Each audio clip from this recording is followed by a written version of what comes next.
Yo, what's up, guys? JetXC here. It's been a minute, but I'm back. And I decided to do just a little discussion on the chapter. And actually, I just want to mention before we get into 1031, 1030, I do agree with a lot of people of what happened last chapter of the whole issue with Kimimon, Kanjuro, even Kiku. Um, I'm not too particular on Orochi surviving, even though it was kind of hinted with his devil fruit power. But that's besides the point. I definitely agree with a lot of the sentiment, but at this point, I can't really be surprised, honestly, at least for me.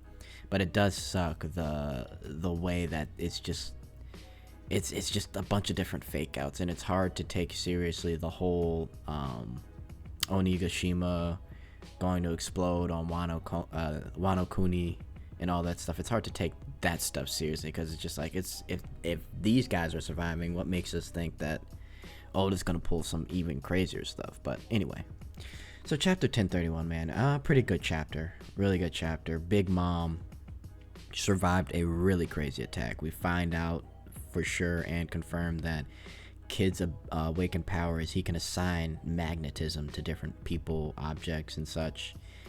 And we get Big Mom coming out of the ashes with her, basically her trick or treat, so to say, or life or treat. And she basically steals everyone's soul and takes 1 year off her life. And she gets even crazier and even bigger. So, I mean, we knew Big Mom was going to survive that. And now they're really going to see what it's like to face a Yonko at, I mean, I want to say full power at this point because she's taking it serious now. She's 100% serious.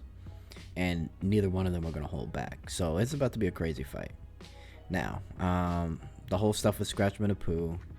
Drake is definitely not joining Apu. I'm not surprised by that at all, seeing as he's a member of Sword. And also too, it's kind of revealed that of Scratchman and Pooh's attacks that he has to look at his target, and then based off of that, he's able to strike at the perfect opportune moment whenever he hits a certain note. So I thought that was a nice little touch in getting a little bit more information on Apu. And then we get Yamato kind of breaking in, and Scratchman Apu wants to kind of flip things to his side, so he's trying to get Yamato on his side. But of course, that's not going to work at all.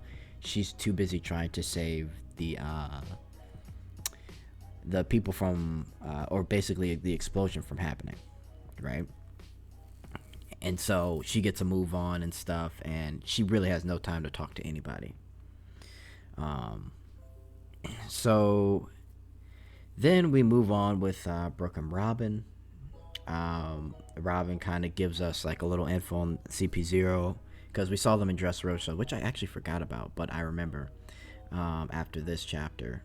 But she says the people with the mask are on a class of their own, even being in like CP0. So if they're masked up, they're even more powerful than regular CP0, CP9 members.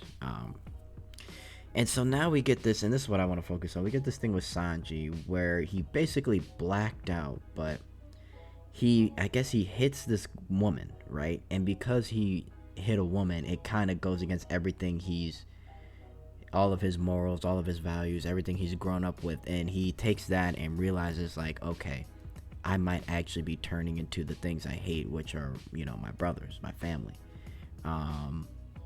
And I thought that was interesting. And if you notice, his eyebrows are actually shaped the same way as his brothers. So he's definitely gone through this transformation for sure. But I don't know what exactly happened. I definitely want to say it was an accident, whatever happened. But he was black. He wasn't even paying attention. So who knows what happened. But we will find out soon enough. But he basically explains to us that he's not feeling that tingliness that he was feeling when he was facing Queen earlier.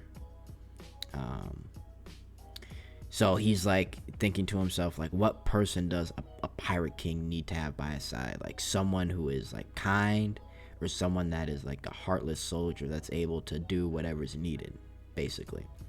And he basically makes this decision. He doesn't want to use the suit, which we kind of had a feeling this would happen, and I'm glad, because the suit was cool and all, but it wasn't Sanji. And he says, by wearing this damn thing, but it doesn't matter at this point. I'm not going to lose any more of myself. I'll never belong to Germa. So he's content with, if I'm this soldier-like person, okay, fine, but I will never subscribe to Germa. And this is part of the reason why he actually calls up Sanji, or not Sanji, Zoro. And he's like, and I thought this part was kind of hype. He said, we're going to beat the Beast Pirates. And then he's like, well, obviously. Zoro replies to him. And then he tells Zoro, if I'm no longer myself, I want you to put me down. And Zoro says, not sure, I get it, but fine. If it comes to that, I'll make it swift. Now I've got something to look forward to. So that means you better not die then. Thanks. And you know, Zoro acknowledges, I don't know what's going on, but if something's crazy happening, I'll do it. You know, even though I don't think, I mean, Zoro would do it, but Sanji would have to be going crazy. Sanji is basically over exaggerating.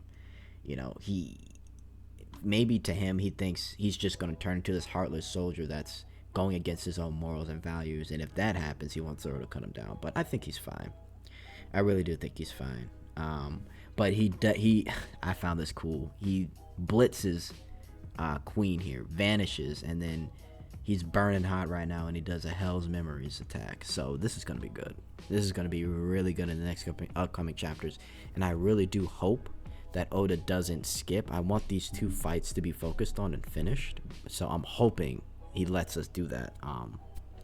We'll see. But, you know, I really want to see both of them at 100% facing these two Yonko commanders, because this is probably the most exciting part for me of all of Wano. Wano's had its moments, but overall, I still can't see Wano, in my opinion, as like a top 3 arc. There's just so many things that I think it can do without that don't make it a top 3 arc for me now. And granted, there are a lot of great moments, but I feel like that's mostly due to the anime, for the anime doing a bunch of extra scenes and adding moments and making them even greater. But manga wise, I don't know. Like, I'm kind of ready for Wano to wrap up, in my personal opinion, but I'm really liking this whole thing with Sanji and Zoro. This, again, my favorite part of Wano so far is seeing these guys level up and fight. One of my favorite parts. Obviously, the stuff on the rooftop was fantastic. The clash with, you know, Kaido, Luffy, Conqueror's King clash, Zoro's Ashura attack. I mean, the stuff with Sanji. Again, there's a crap ton of great moments. So maybe when it's all over, I'll have to review it in my head. But again, great chapter. Let me know what you guys think in the comments. And I'll see you guys soon for that JJK review.